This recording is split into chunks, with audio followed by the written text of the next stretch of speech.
Dans un contexte de tensions persistantes dans l'est de la République démocratique du Congo, les forces armées de la République démocratique du Congo et FARDC ont renforcé leur dispositif de sécurité au port public de Kalemi dans la province du Tanganyika.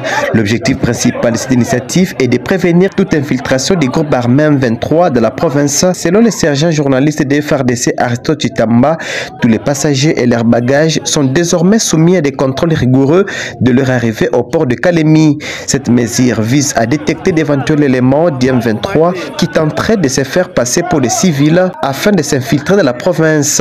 Le FARDC travaille en étroite collaboration avec les services de sécurité de la province pour assurer la sécurité au port de Kalemi et prévenir toute menace. Cette collaboration permet de coordonner les actions et de renforcer l'efficacité des contrôles.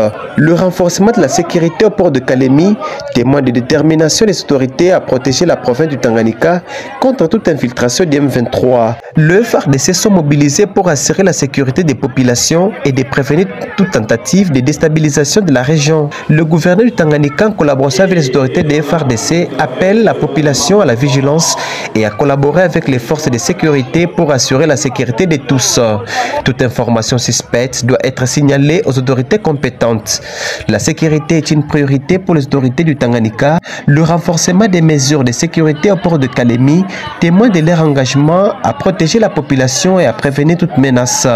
Le FARDC sont mobilisés pour assurer la sécurité de la province et garantir la paix et la stabilité de la région. Il est important de souligner que la situation sécuritaire dans l'est de la République démocratique du Congo reste préoccupante. Les groupes armés, dont le M23, continuent de semer la terreur et de menacer la stabilité de la région. Les autorités congolaises sont conscientes de ces défis et déploient les efforts considérables pour assurer la sécurité des populations et de rétablir la paix dans la région.